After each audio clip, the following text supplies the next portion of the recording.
Surat terbuka kepada Presiden Joko Widodo, Papua lepas dari Indonesia jika Komisi Tinggi HAM PBB ke Papua.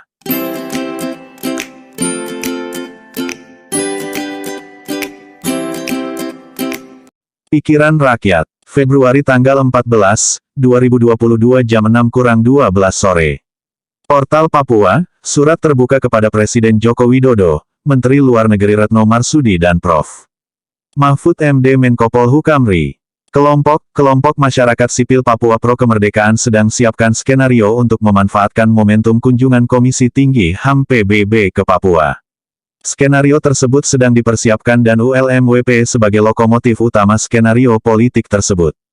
United Liberation Movement of West Papua (ULMWP) merupakan sebuah entitas politik yang diakui sah di Forum Melanesian Spearhead Group (MSG) tahun 2015.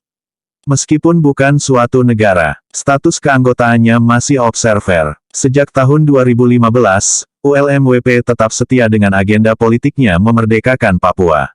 Salah satu advisor internasional ULMWP yang saya pernah bertemu dengan dia di suatu negara, menyarankan kepada Benny Wenda untuk membentuk suatu pemerintahan transisi dan Benny Wenda harus tetapkan dirinya sendiri sebagai presiden.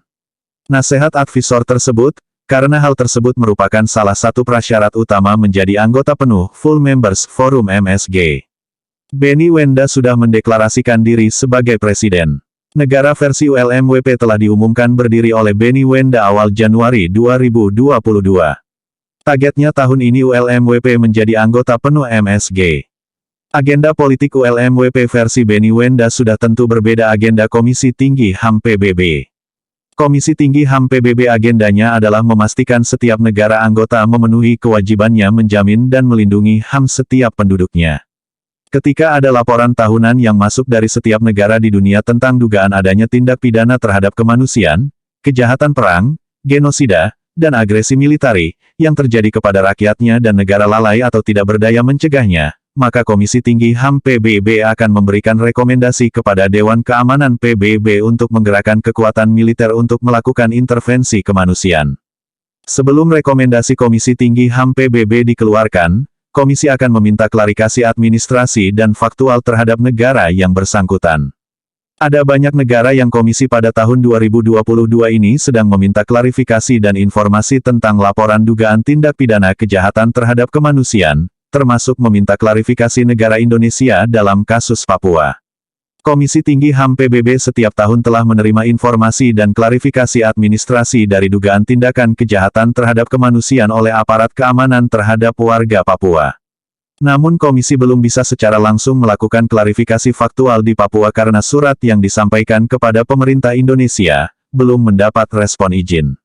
Komisi masih menunggu undangan resmi dari pemerintahan Indonesia untuk masuk ke Papua. Komisi Tinggi HAM PBB urusannya cuma satu, memastikan negara Indonesia memenuhi kewajibannya melindungi dan memajukan HAM orang Papua.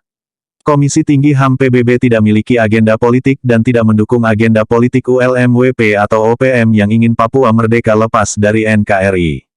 Namun data dan informasi dari kelompok separatis Papua tentang pelanggaran HAM Papua, sampai juga ke meja komisi di Geneva, Swiss.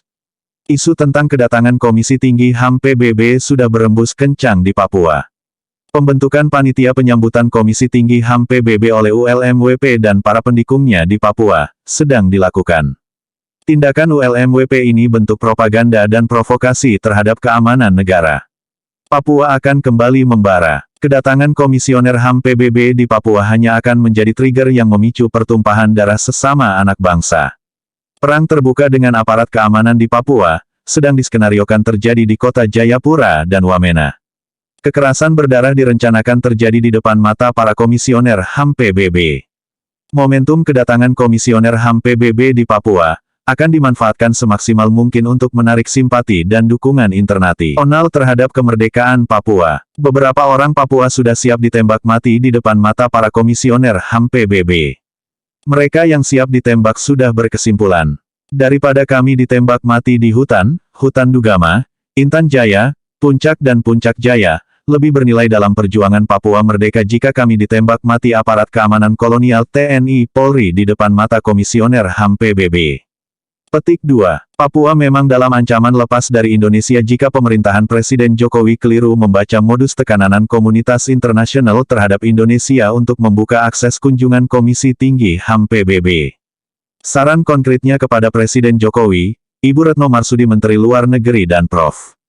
Mahmud ke-1500 Menko Polhukam, selesaikan dengan tuntas dan penuh keadilan kasus Paniai berdarah 2014 dan tutup pintu akses terhadap Komisi Tinggi HAM PBB ke Papua.